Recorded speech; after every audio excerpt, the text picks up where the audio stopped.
Welcome to టీ10 నేను Revathi. MUDA కుంభకోణంలో పీకల్లోతు కూరుకుపోయి విచారణను ఎదుర్కొంటున్న సీఎం సిద్ధరామయ్య ఏ క్షణంలోనైనా పదవిని కోల్పోతారన్న ఊహాగానాలు ఊపందుకున్నాయి.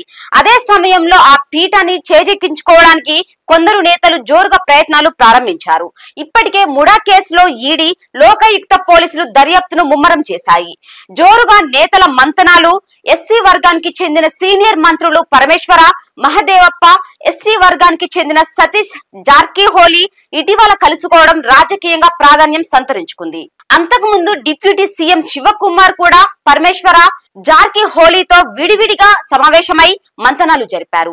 ఒకవేళ కాంగ్రెస్ అధిష్టానం కనుక సిద్ధరామయ్యను మార్చాలనుకుంటే పరమేశ్వర, శివకుమార్ ఆ పదవికి పోటీ పడే వారిలో ముందు వరుసలో ఉంటారని ఒక సీనియర్ నేత తెలిపారు. కాగా ఇప్పటికే పార్టీలోని ఆర్వి దేశపాండే, ఎంబీ పాటిల్ లాంటి నేతలు సిద్ధరామప్పపై బాహటంగానే అసంతృప్తి వ్యక్తం చేస్తూ తాము ఆ పదవికి పోటీలో ఉన్నామంటూ ప్రకటించారు. ప్రతి ఒక్కరూ సీఎం పదవిని కోరుకుంటారని, అందులో తప్పు లేదని, అధిష్టానం సిద్ధరామయ్యను ముఖ్యమంత్రిని చేసింది కాబట్టి ఆయన ఆ పదవిలో ఉన్నారని పార్టీ సీనియర్ నేత మాజీ సీఎం వీరప్ప మొయిలీ ఈ నెల 4న పేర్కొన్నారు.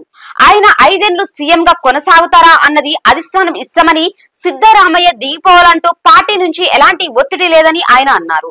కాగా 2018 అసెంబ్లీ ఎన్నికల్లోనే తాను సీఎం పదవికి పోటీ పడతానని జార్కిహోలీ గతంలో ప్రకటించారు.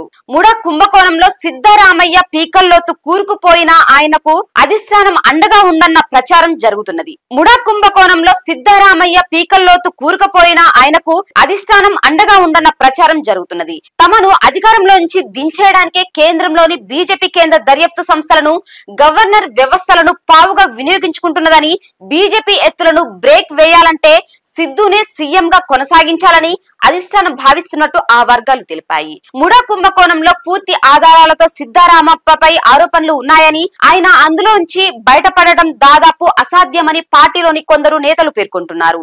ఇలాంటి పరిస్థితుల్లో సిద్ధునే సీఎం గా కొనసాగితే పార్టీ పరువు బజారున పడటం ఖాయమని, ఆయనను మార్చడం తప్ప పార్టీకి మరో ప్రత్యామ్నాయం లేదని వారు అంటున్నారు. ఇది ఇవాల్టి న్యూస్. చూస్తూనే ఉండండి టీ10.